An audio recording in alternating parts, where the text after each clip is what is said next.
Amen, amen. All right, tumayo po tayong lahat. And let's turn our Bibles to the book of Acts. Again, this is the continuation of the message this morning on forgiveness. So commit to forgive. Commit to forgive. Kaya katanungan ko sa inyo, sino yung nag-i-struggle ka na mahirap mong patawarin sa buhay mo? But this time, makikita nyo, bagamat it's only one subject, but the point of the pinakang point, mga kapatid, is yung focus ay magkakaiba. All right, so tonight, it's a different focus, mga kapatid, but still about forgiveness. Okay, let's go to the book of Acts, chapter 15, please. Acts chapter 15. We'll begin reading from verse number 36. Beginning from verse number 36. Down to verse number 40. Okay? Andiyan na po kayo? Amen? All right. And some days after, Paul said unto Barnabas, let us go again and visit our brethren in every city where we have preached the word of the Lord, and see how they do. Now, what you can see in this verse, mga kapatid, is the partnership of Paul and Barnabas. Okay? Yung kanilang teamwork. All right? 37. And Barnabas determined to take with him or with them John, whose surname was Mark. Or in other words, John Mark. But Paul thought not good to take him with them, who departed from them from Pamphylia, and went not with them to the work. In other words, mamaya, papakita ko po sa inyo, si John Mark ay ayaw nang pasamahin ni Paul kasi iniwanan sila dati sa Pamphylia. Hindi na sila nag-work, hindi na siya nag-work. Okay? Now, see in verse number 38, but Paul, verse number 39. And the contention was so sharp between them, okay, between Barnabas and Paul, na sila ay magka-tandem kapatid sa gawain. All right? So yung contention, yung discussion, mga kapatid, yung kanilang debate on isasama ba natin si John Mark o hindi. Ayaw ni Paul, gusto ni Barnabas. Okay? So tumagal ng tumagal hanggang sa makita po natin later on, nagkahiwalay na si Barnabas at saka si Paul. Okay? I hope you'll get the story. Later on, explain ko sa inyo sa pinakang huli po niyan. Alright? And then the Bible says in verse number 39 that they departed asunder, and the contention was so sharp between them that they departed asunder from one the other. And so Barnabas took Mark and sailed unto Cyprus. That was the time na naghiwalay na sila. And Paul chose Silas and departed, being recommended by the brethren unto the grace of God. Okay? So, tonight's message on forgiveness is focused on the evil of unforgiving spirit. All right? So, makikita po natin ang mga bagay nito, dapat maunawaan po natin, baka sakaling ito, or is this possible na mangyari sa atin? It is very possible. Okay? Kaya kapatid, andito ako in advance, no, na para maiwasan na natin yung mga bagay na katulad nito. Okay? Interesting? All right, let's bow our heads, please. Dakilang Diyos, marami pong salamat sa salita nyo na binasa po namin. Please, oh God, I beg you to help us to understand your message tonight at mahanap po namin, makita po namin ang aming sarili kung nasaan po kami rito. Mga bagay kung kami man po'y nandoon na nakita po namin, just like the Apostle Paul or just like Barnabas, makikita po namin, Panginoon, na kung paano po namin ma-overcome ang ganitong klase situation. Thank you for the great example. In this story, we can see your love for us. You'll really love us, oh God. Thank you for allowing us to hear this message. Please use me. I beg you, oh God, once again, use me. In Jesus' name, amen.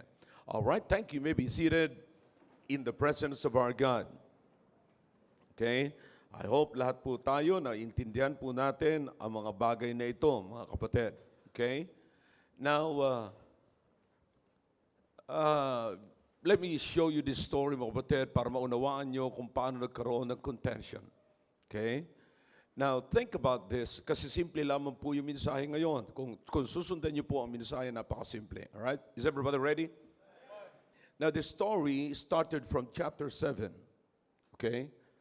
In chapter 7, makikita niyo po, mga kapatid, listen, in chapter 7, makikita niyo yung persecution nagsimula nung si Stephen, mga kapatid, ay nahuli ng mga Hudyo, mga kapatid, at siya ay nagsalita at kinakausap niya ang Diyos, at nung kinakausap niya ang Diyos, lalong nagrabe yung galit ng mga nagpe-persecute, kaya ang ginawa nila, nag-rush sila kay Stephen and kumuha sila ng bato at pinagbabato nila si Stephen. Okay? Are you following me? And because of that, makikita niyo po, by that time in chapter 8, makikita niyo si Paul ay isa sa mga nag-consent. See? In chapter 8. Okay? Si Paul ay isa sa mga pumayag. In fact, responsible si Paul, accountable si Paul sa kamatayan ni Stephen as in a way of persecution. Did you get that? Okay, nandoon si Paul. In fact, nakita niya ang lahat. By that time, ang pangalan niya po ay hindi Paul. Ang pangalan niya ay Saul.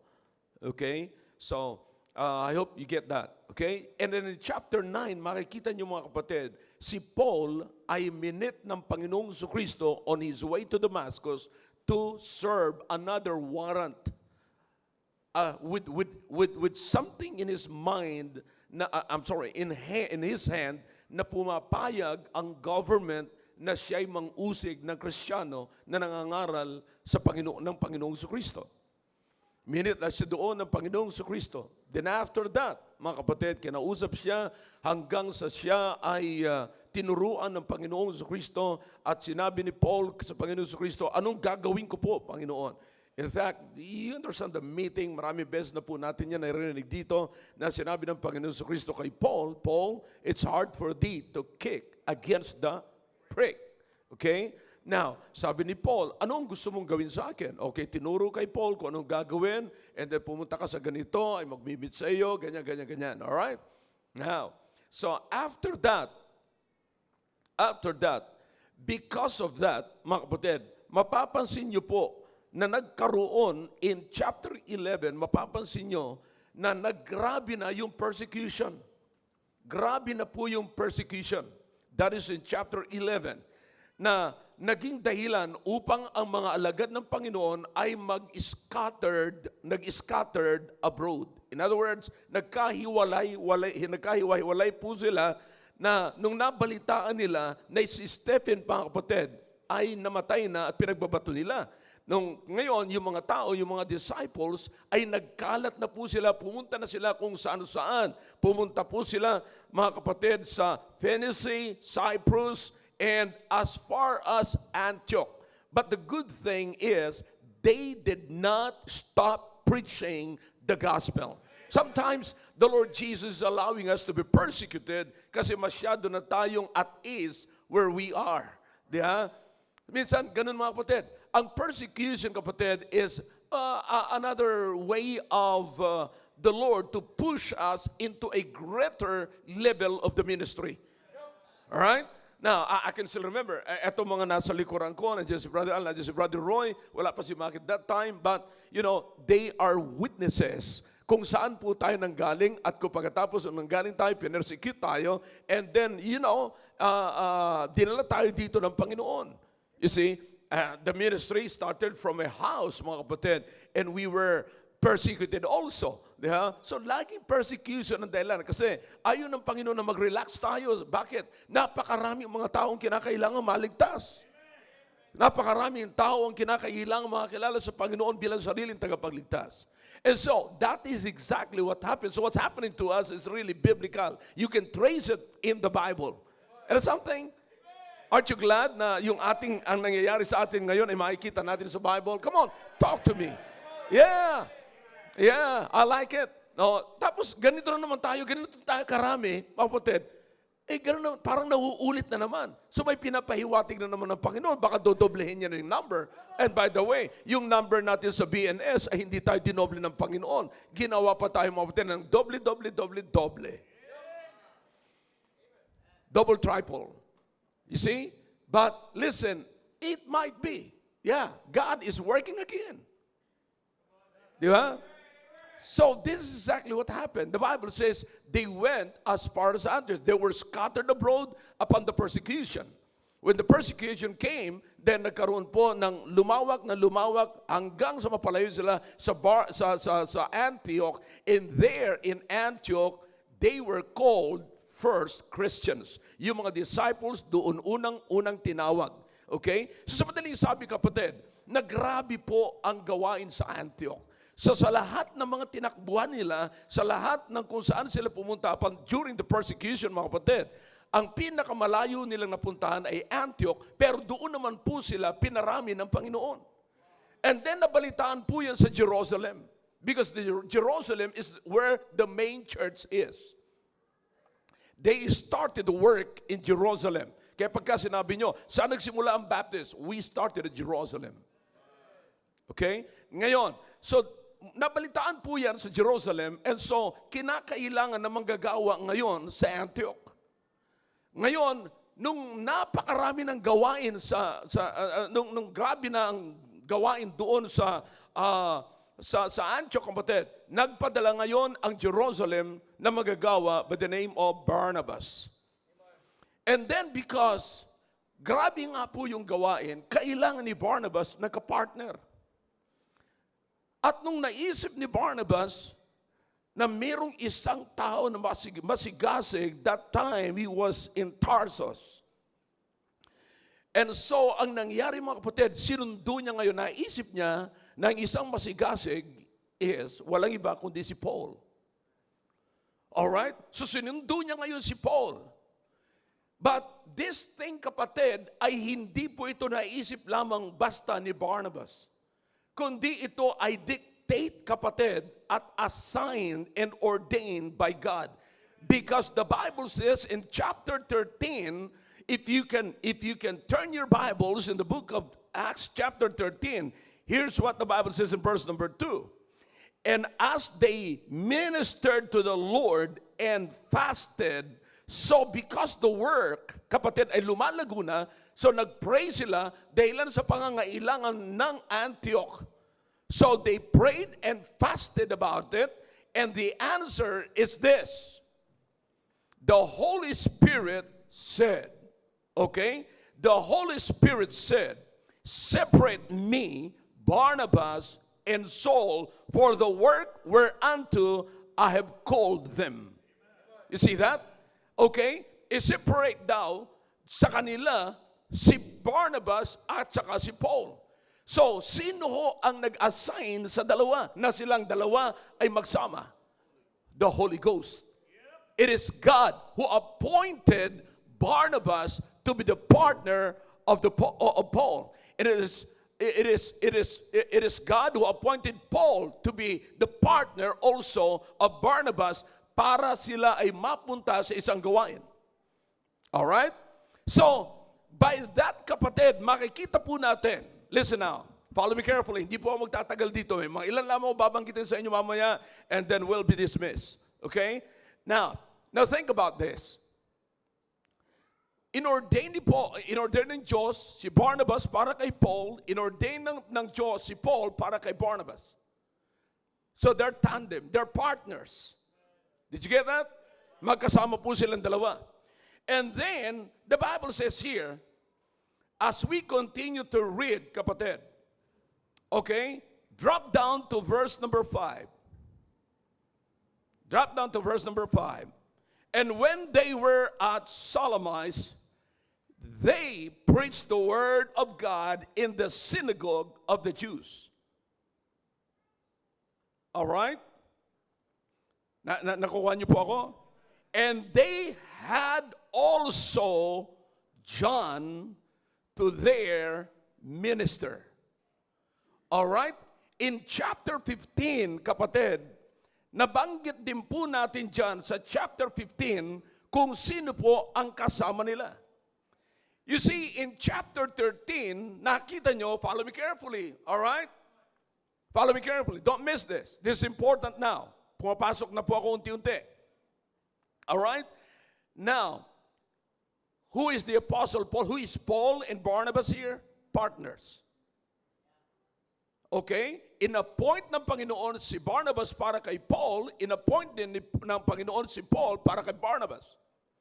In chapter 15, biglang lumutang kapatid ngayon si John. Alright? Now, in chapter 13, in chapter 15, yung lumutang na John Mark, naging ugat ng contention nila. And so, this is it. Mapapansin natin na si Paul ang ayaw isama si John Mark. At ang gustong magsama kay John Mark ay si Barnabas. Did you get that?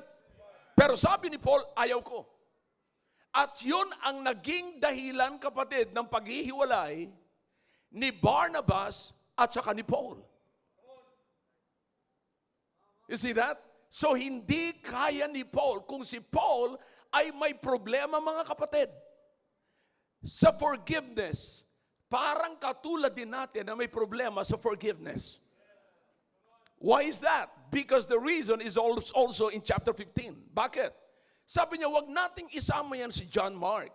Kasi si John Mark, kasama ko yan sa Fantalia, pero nag-resign yan. Inatrasan ako niyan. Naalala niyo, si Paul, maraming nakasama yan, pero iniiwanan na siya. You see, kasi kung papansinin niyo, iba, based on the letter of the Apostle Paul, sa mga churches, mga kapatid, makikita niyo kung gaano ka-active si Paul. Si Paul, bagamat sabi ng history, ay malaking tao, mga kapatid. Pero kapatid, napakabilis niya siguro sa ministry. I can imagine, kasi grabe ang galaw niya, mga kapatid. Siguro ayaw niya ng pabagal-bagal. Kaya, so hindi nakayanan ni John. Kapag ka nasa ministry ka, ilunurin mo na ang sarili mo sa gawain. Pinasok mo na yan eh. When you made up your mind and you made a decision that you are surrendering your life in the ministry, it is already a shame to quit from the ministry. I said it's a shame.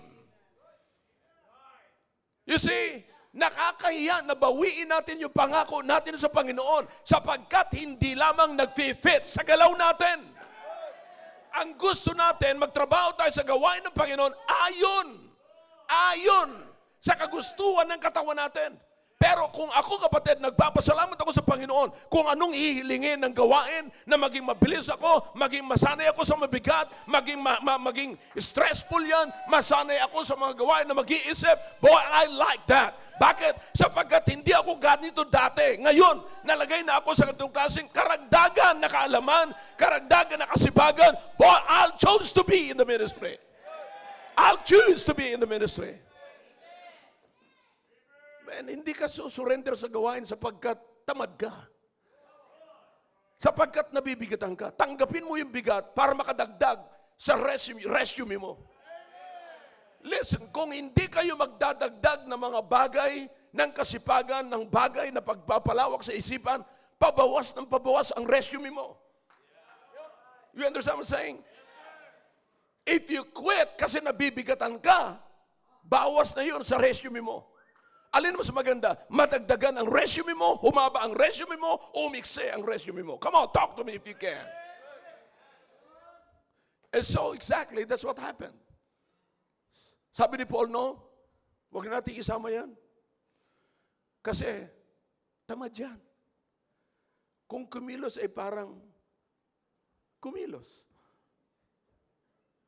Parang ganun lang siya. So, pero, you know, if you study, based on the history of it, merong relasyon si Barnabas kay John Mark. They might be like cousins, something like that. Okay? Relatives. Okay? So, ang nangyari mga kapatid, naghiwalay sila. Remember, in chapter 13, it is the Holy Spirit that ordained them to work together. But because of John Mark, they were separated. Okay? Now, here's the thing, kapatid. Hindi na po sila, pag wala na akong, I'm trying to research kung after this, nagkabati pa ba sila, o nagsama pa ba sila sa ministry? Wala na akong balita. Wala nang sinasabi ang Biblia patungkol sa bagay na yan. Kung nagsama uli sila ni Paul at saka ni Barnabas after that. Okay? But at the end, of when the Apostle Paul was about to die, in the book of 2 Timothy, okay, ini-endorse niya na si John Mark kay Luke na magiging kasama. Sabi niya, sige, pasamahin mo na yan, for he is profitable to the ministry. That's at the end. Okay? So at the end. Dalawang bagay makikita niyo mga kapatid dito. Hindi sa lahat ng relationship that you are in can be reconciled. I'm talking about broken relationship. Okay? But, listen now. Here's the thing. Bakit pinapaintulutan ng Panginoon ito? Did you notice that? Okay, pay attention. Bomba to, mga kapatid. Pay attention. I'll drop you a bomb right now. In chapter 13, pinagsama sila ng Panginoon. Barnabas was ordained to be with the Apostle Paul, and Paul was ordained to be with Barnabas. But here comes, all of a sudden, boom, pumasok si John Mark, na naging ugat ng kanilang contention. Hindi ko alam mga kapatid kung bakit ang John Mark lagi nagiging ugat ng contention. But you see, in this passage kapatid, it is biblical at least. It is biblical. Alright? Now, so makikita nyo kapatid, nag-away silang dalawa. Nag-away yung dalawa dahil kay John Mark. Now, here is the thing. Sa buhay natin kapatid, tandaan nyo po, meron ang Diyos na inu-ordain para makasama natin. At kaya inu-ordain ng Diyos ang taong yon na makasama natin because we need that.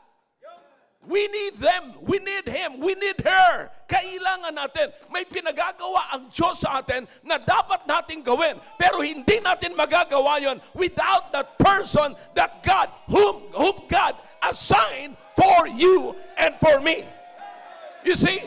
And we can be an effective worker. We can be an effective servant of God. Kung tayo at makakasama po natin yung taong yon na ordained ng Diyos para sa atin.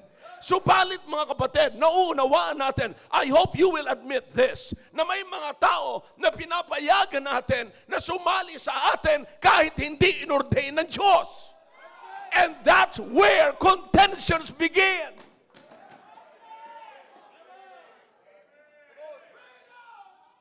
Diyan nagsisimula ang gulo ng buhay natin kasi pinapaintulutan natin ang isa. Maaari kasi yung inordain ng Panginoon ay hindi masayahin and you don't like it kasi hindi ngumingiti. Maaaring yung inordain ng Panginoon ay ayaw natin kasi hindi marunong magbiro.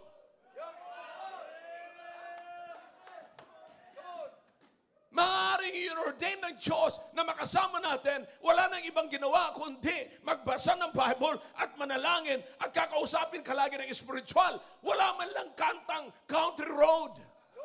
Take me home to the place where I belong. So you understand what I'm saying? Wala yung ganon, kapatid. That's why we don't like those people whom God ordained and appointed to be with us.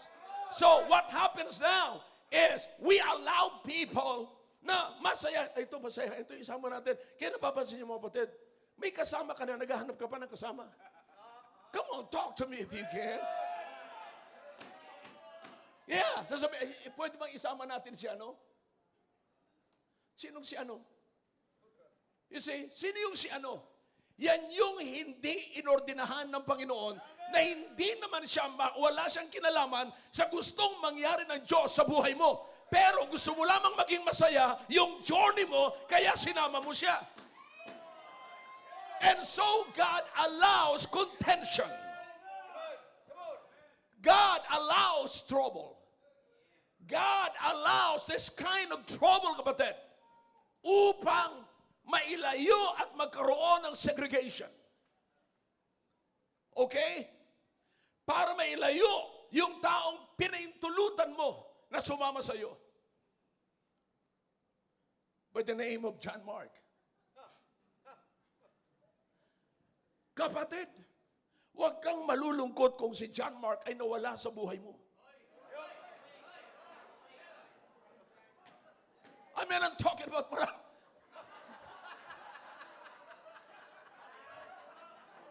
pause.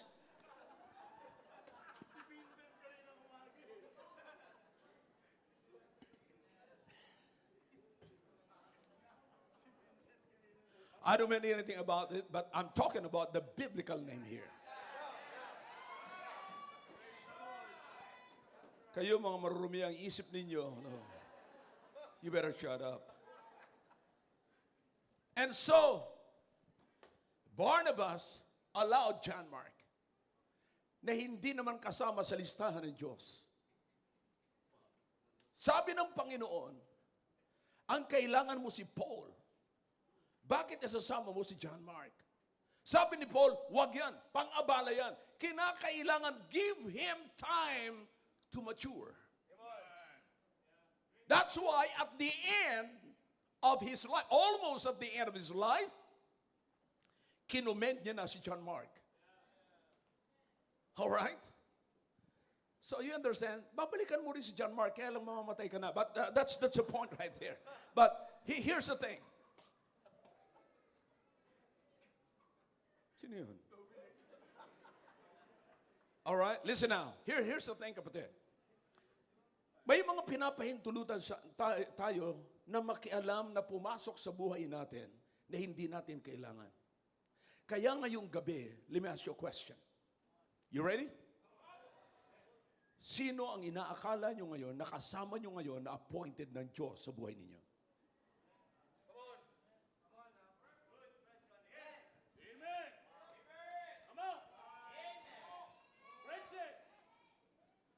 Kung yan ay appointed ng Panginoon, there must not be contention.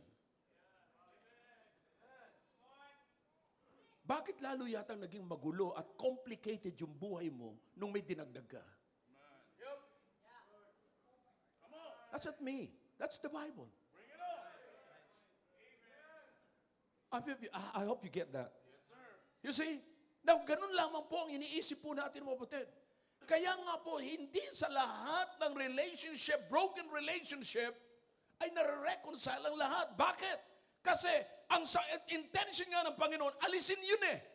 Alisin si John Mark sa buhay mo. Huwag kang manghinayang. Huwag ka nang iyak, huwag sasama ang loob mo. Bakit? Hindi mo kailangan si John Mark.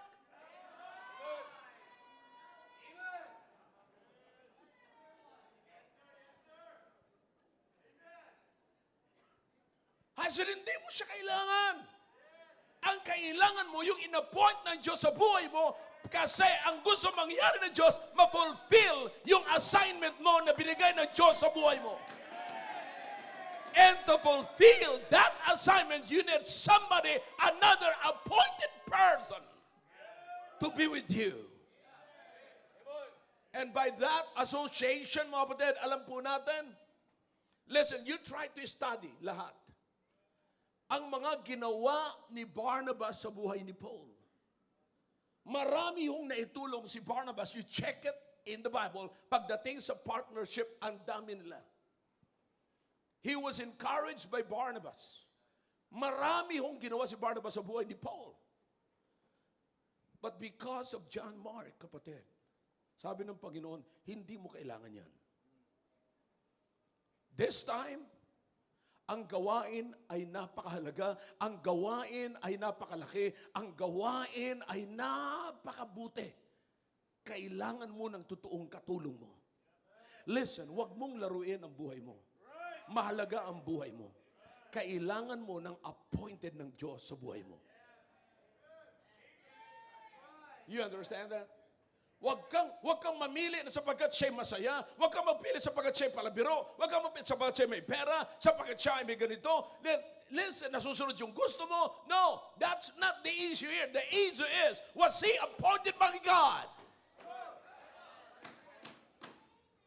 Kaya pinapahintulutan ng Diyos na magkaroon ng kaguluhan para lamang tanggalin niya ang idinagdag mo sa buhay mo na hindi mo kailangan maliban na lamang sa gusto mong tumawa.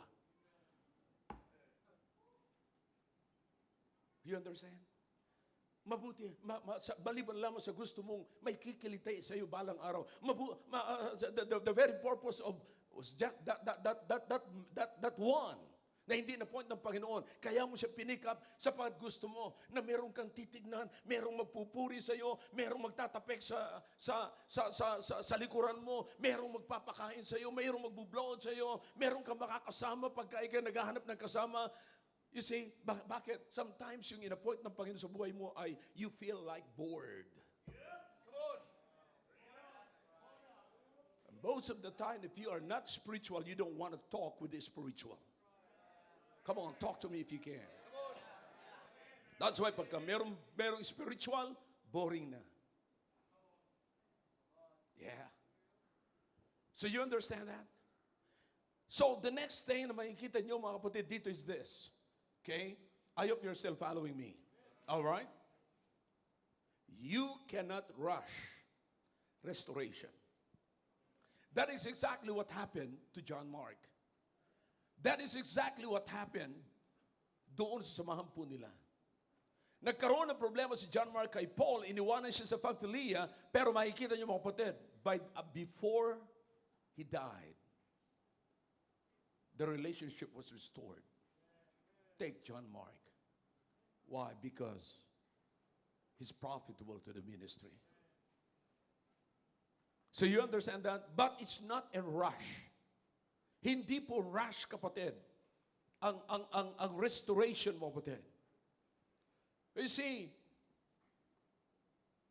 forgiveness is very important in this case. Sabi ko nga sa inyo kanina umaga, you have to release yourself first from anger.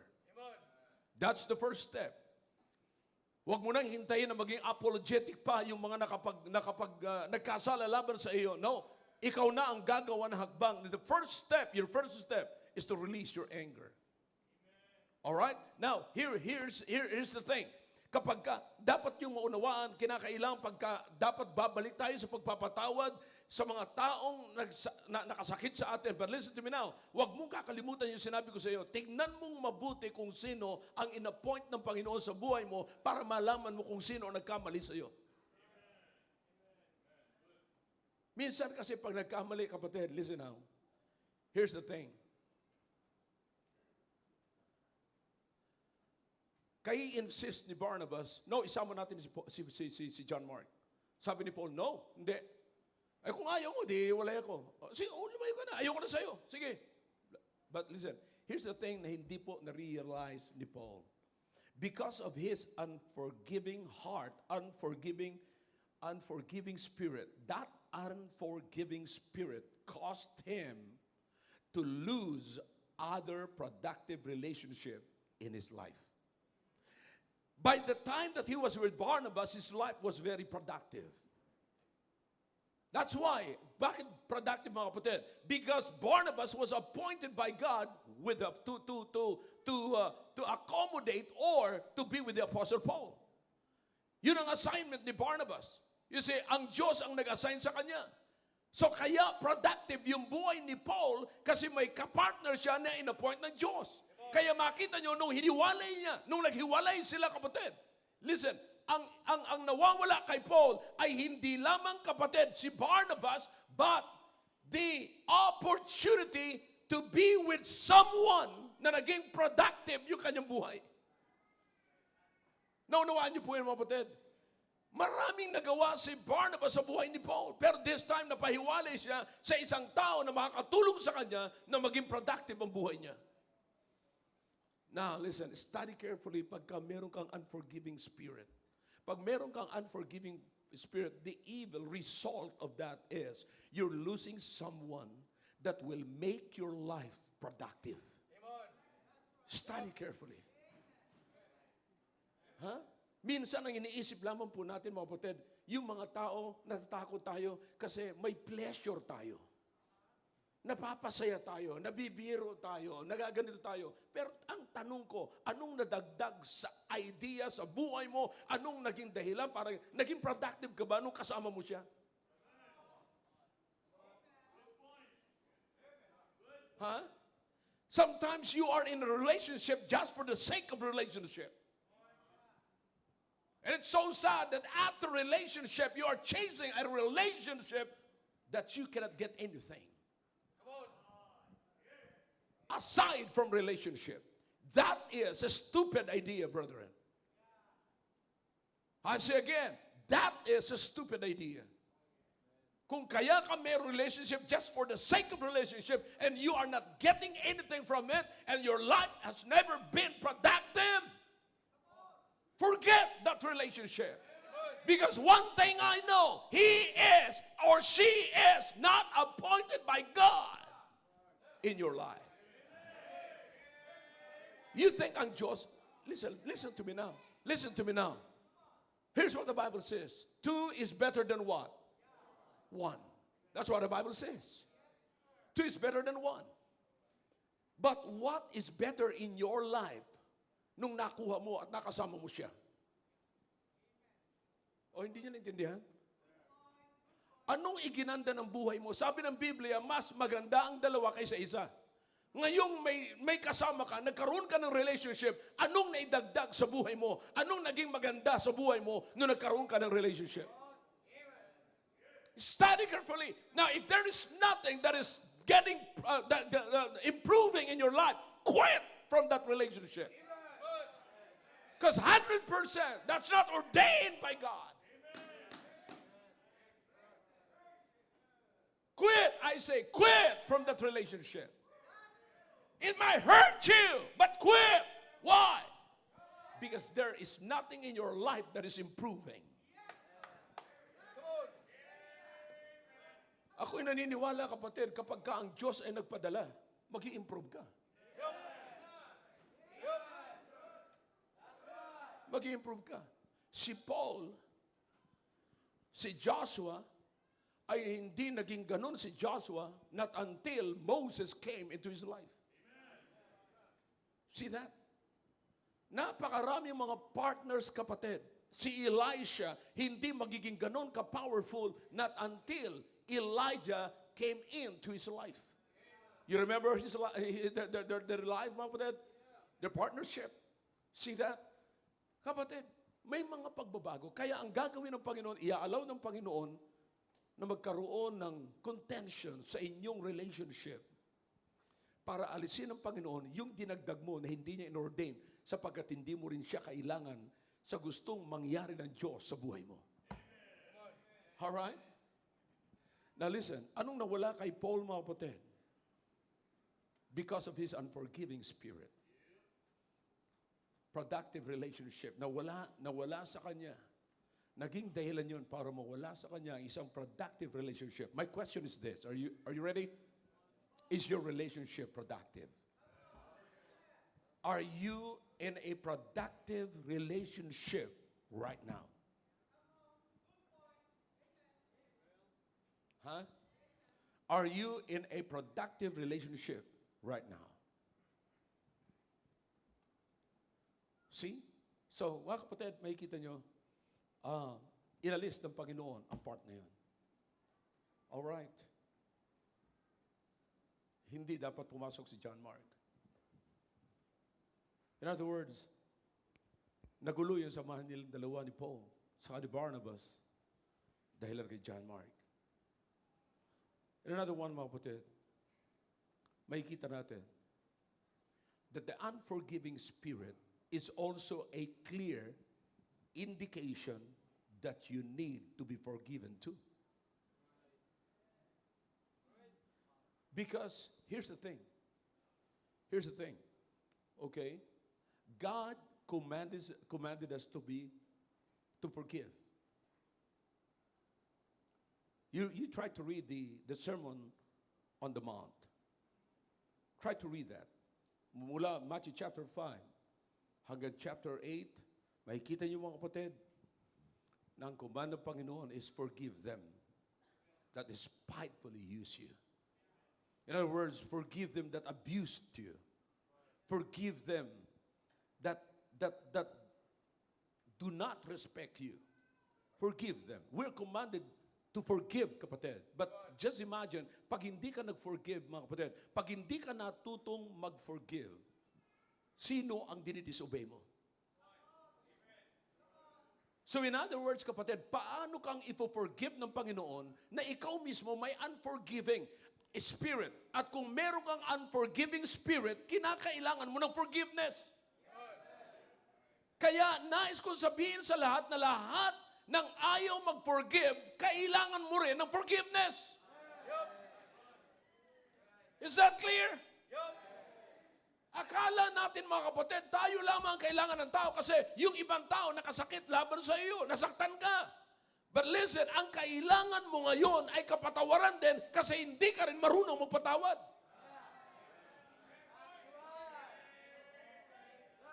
Oh boy, I hope this is clear, mga kapatid. And worst of all, the evil of not forgiving, the evil of unforgiving spirit is unforgiving spirit is also an ungrateful heart, ungrateful spirit. If you have a heart, unforgiving heart, kapatid, tandaan niyo po ito. You also have an ungrateful heart. Pastor, hindi ako ganyan. Let me explain. Let me explain. Okay? Do not let your anger or bitterness of what they did to you be greater than your gratefulness of what the Lord has done for you. Okay? Now listen to me now. If you are saying that you cannot forgive, you are becoming ungrateful. Bakit? Parang sinasabi mo sa Diyos na mas malaki pa yung sama mo ng loob, yung bitterness mo, yung anger mo, kaysa blessing ng Diyos na binibigay sa iyo araw-araw. Na kung tutuusin, kapatid, kung papipiliin ka ng Diyos, hindi ka papayag eh. Ang sasabihin ng Panginoon, nahihirapan ka bang magpatawad? Opo, Panginoon, kasi grabe ang ginawa niya ngayon. Grabe! Talagang nahihirapan ka ba? Opo, Panginoon. Ayoko na. Okay, no problem with me. Ngayong araw na ito, papatayin na lang kita. Anong gusto mo? Patayin kita ngayon o magpatawad ka? Be honest. Be honest. Be honest. Be honest. O ngayon, sasabihin ng Panginoon, anong gusto mo ngayon? Alright. Ayaw mo patawad, papipiliin kita. Bubululin kita. Pag nagsalita ka kasi hindi ka marunong patawad eh. Bubululin kita o magpapatawad ka. Panginoon, hindi ka papayag. But listen, meron kang sama ng loob, nagigising ka na meron kang sama ng loob, galit, bitterness, pero at least, nagigising ka pa na merong maayos na pag-iisip, merong pagkain, merong lakas, nakakapasok ka pa sa trabaho, nakakapasok ka pa sa simbahan, may kaibigan ka pa rin, kahit na may kagalit ka. Sino ang may gawa nun? Diyos. Ngayon sasabihin mo sa akin, mas malaki yung iyong galit kaysa pagpapala ng Panginoon. Kapatid, ang ibig kong sabihin, kaysa magalit ka, magpasalamat ka na lang.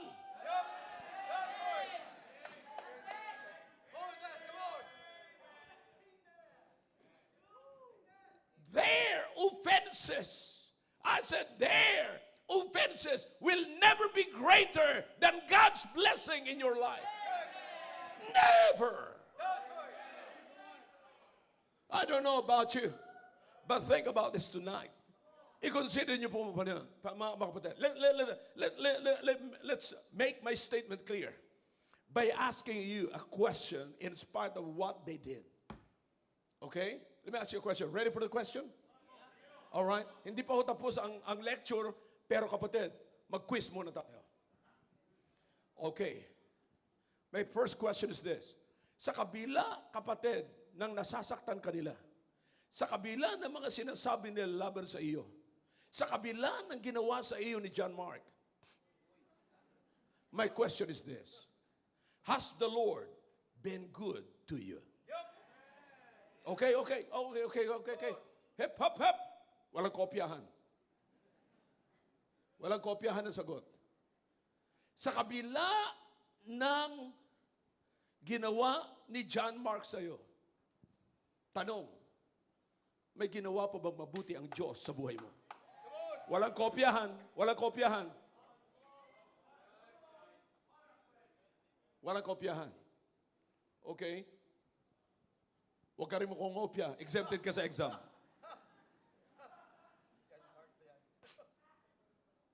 In spite of what they said against you, did the Lord bless you anyhow? Come on. Huh? Did the Lord, in spite of what they said against you, did the Lord bless you anyhow?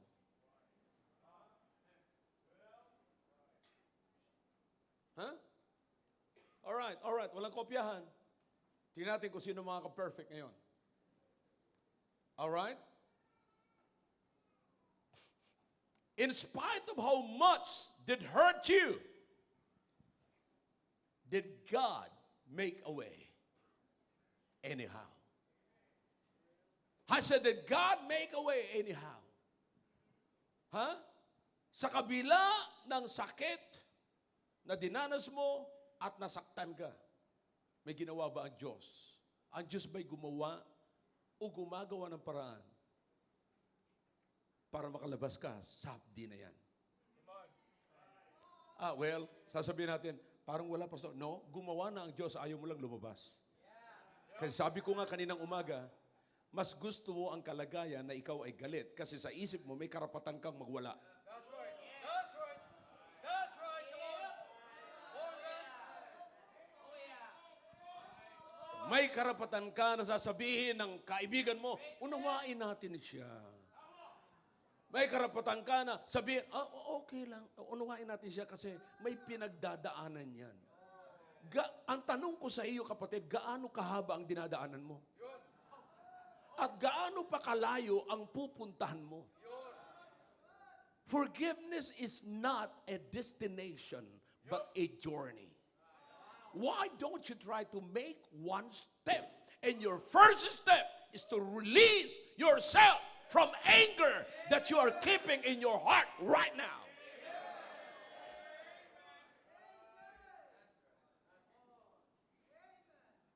And if you know, kapatid, if you know how much God has been good in your life, don't come in bitter, but come in grateful because God bless you in spite of it.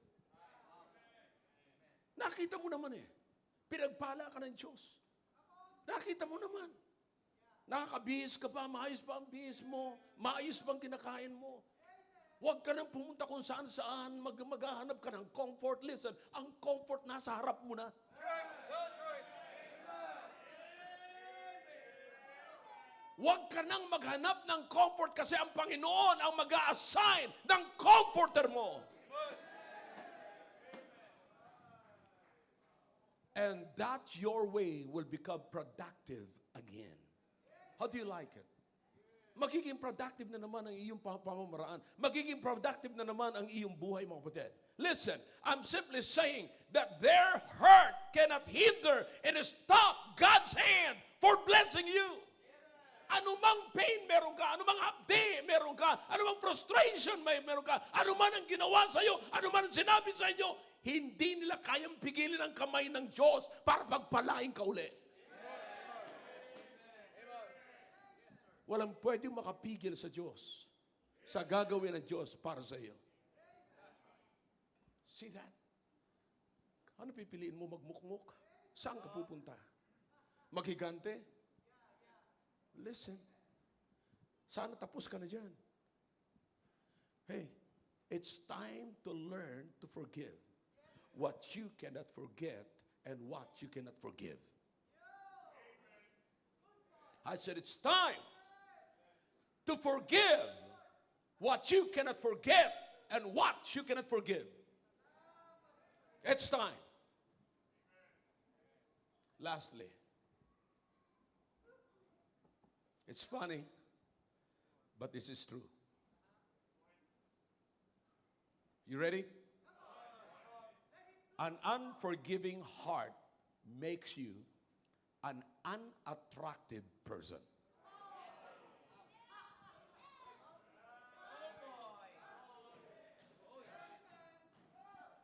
Let me say this again. An unforgiving heart makes you an unattractive person. Kahit na anong ilagay mo pa sa mukha mo. Kahit na anong klaseng bihis mo pa. Hindi mo yan madadala sa bihis kasi isang araw, maganda ang bihis mo, maganda ang pagka-makeup mo, maganda ang ayos mo, pero ang pananalita mo ay vindictive. Yup. Come on. Rebellious. Sino ang ma-attract sa buhay mo kapag ka nagsasalita ka ng hindi maganda laban sa isa? Listen now. Pag merong na-attract sa buhay mo na nagsasalita ka laban sa isa, tandaan mo yung magsasang-ayon sa iyo, delikado yan sa buhay mo. At matitiriti ako sa iyo, hindi siya ang inassign ng Diyos para sa iyo. Sapagkat kung siya ang inassign ng Diyos para sa sarili mo, para sa buhay mo, sasabihin niya, you better get rid of it. Get out from it. Release! Release! Yup. Come on. Release! Amen. Release! Release! Release! Release it, baby.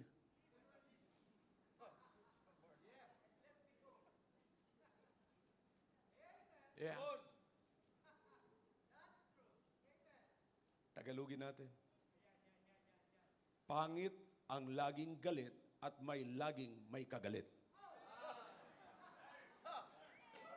One more time. One more time. Pangit ang laging galit at may laging kagalit.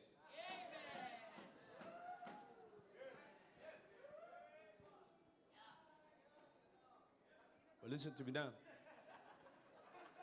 Whatever it is, kapatid, whatever it is, nakita niyo sa Bible, you try to study the life of King Saul when he was chasing David. The Bible says, his countenance changed. Akalain mo mga kapatid, napakahirap naman. Maglalaki, magbabae, we're taking care of our, looks. Di ba? I don't know about you, pero, lahat yan nilalabanan ko. Nilalabanan ko ang wrinkles. Nilalabanan ko ang lahat, mga kapatid. I don't know about you, pero kapatid, bahala kayo kung gusto nyo maging pangit. Pero yan ang mga ayaw kong pumasok sa buhay ko. Maging pangit at mag-itsurang matanda. Parang hindi nyo nagustuhan yun. Oh yeah. Pag pinaghalo mo yung dalawang yun, mas matindi. Matanda na, pangit pa.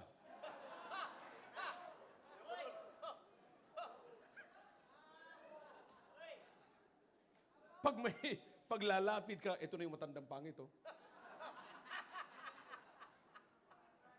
At minsan, kapatid, dinadagdag pa nila, binabago pa nila yan. Di ba? Binabago pa nila. At tinan mo, andyan yung matandang swangit. Swangit. Hindi pangit, swangit.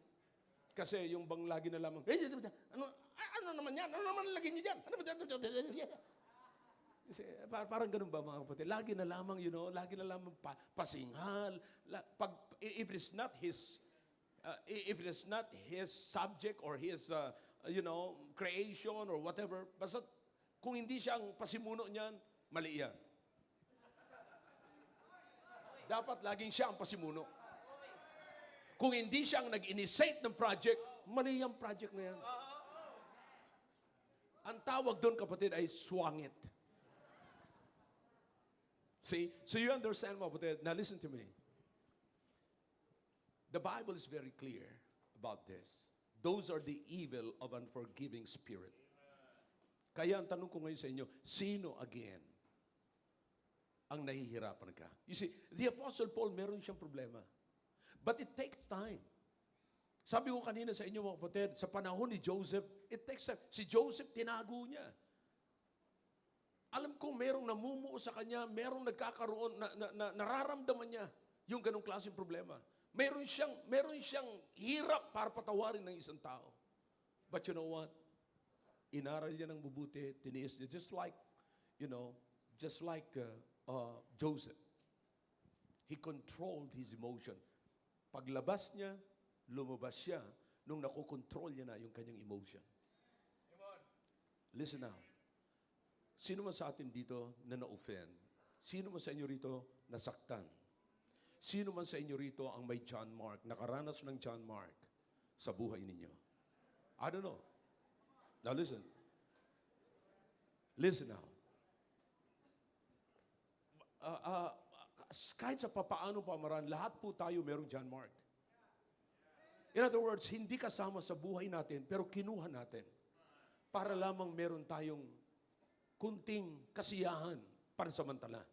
Pero hindi natin alam na yung pansamantalang kasiyahan, mas matindi yung kabigatan na dala niya kaysa pansamantalang kasiyahan. Yan si John Mark. Alright? Kung naranasan mo yung bagay na yan, listen, first thing is this, you have to be convinced. I-let go mo. And once you let go, then you must let God.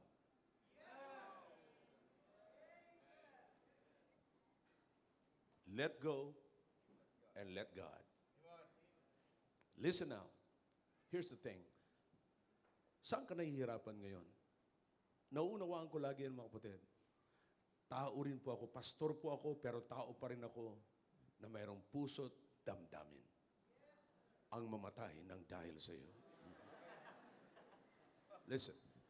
No, tao pa rin po ako, mga kapatid. Pero kailangan po natin, unawain natin yung kalagayan ng mga taong nasasaktan. Sometimes, sinasabi ko lagi sa mga kasama ko, let's take and go deeper and understand, try to find the root of the problem and to understand the problem. If you cannot find the root of the problem, you will never understand the problem. Kung ida-diagnose ninyo yung problema, you have to go deeper to the root of the problem. At pag nakita nyo na, that's the very thing, na doon yun ang i-deal mo. Remember, that is exactly what Joseph dealt with his brethren. Kaya naunawaan niya yung kalagayan ng kanyang mga kapatid.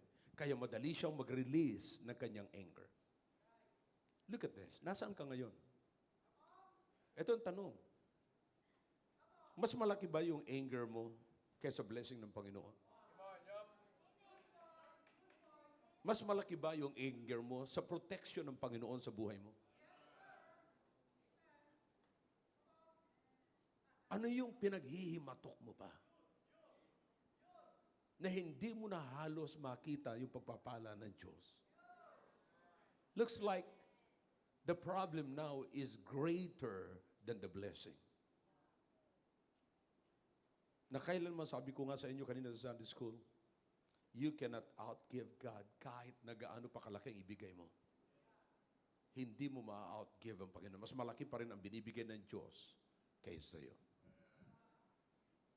Kaya mapatid, kung alam mo naman na mas mabuti ang Diyos sa kabila ng mga sakit na naranasan mo, kung alam mo naman na napakabuti ng Diyos, why don't you just walk gratefully? Why don't you just get out na ikaw ay merong saya sa iyong mukha, saya sa iyong puso, na nagpapasalamat ka sa Panginoon? Kahit na ilan pa ang nagsasalita laban sa iyo, pero iisa lang ang Diyos. God is always greater. As long as God is with me, who can be against me? Huh? If God is with me and if God is for me, who can be against me? Sino? Tell me. Kapatid, you release your anger because if you possess an unforgiving heart, you are possessing an ungrateful heart. Hindi dapat mangyari yan. Lahat po tayo nasasaktan. Ako nga nasasaktan din kahit hindi naman ako gumawa ng kasalanan. But listen to me now. I like it because the point is, it's not that I am hurt. It is not na ako'y naaabala o tinatrabaho ko ito. No, that's not the point. The point is, salamat Panginoon na ginagamit mo po ako para sa iba. That's the point. Salamat Panginoon na sa kabila ng kahit wala naman ako ditong kasalanan, hindi ako involved sa ganitong klaseng kaguluhan, pero in-involve mo ako for one reason, to help them. Thank you for allowing me to get involved. Thank you for assigning me to get involved. That's my part. Am I clear to you? Brethren, there's no reason to possess an unforgiving spirit. But there are so many reasons, walang katapusan na rason, para magkaroon tayo ng forgiving spirit. Alin ang pipiliin mo? Maging pangit? Maging blessed? Which way? Shall we all stand, please? Lumapit po tayo sa Panginoon kung kinakausap tayo ng Panginoon sa pamagitan ng mensaheng yan. Let's come to God. Kilang Diyos, salamat po sa ginawa niyo po sa aming kalagitnaan. Salamat po na meron kayong paraan kung paano kami ibabalik sa isang productive na kalagayan. Yeah. Thank you, oh God. You are the God. The true God, the living God. Thank you that you are our God. We're not worshiping a false God. We're worshiping a true God. Thank you na meron po kayong paraan, O Diyos. Ngayon, nakita niyo po ang inyong mga anak, tiklop tuhod na lumalapit po sa inyo. O Diyos, pakinggan niyo po ang kanilang hinaing ngayon.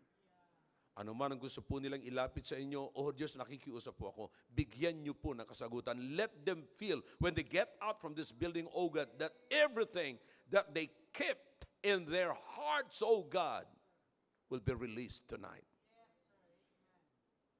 Bless your people. Your heads are bowed, your eyes are closed. God is speaking to your hearts through that message. Then let's come to the Lord.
Dakilang Diyos, muli po nagpapasalamat po kami sa ginawa niyo po sa aming kalagitnaan.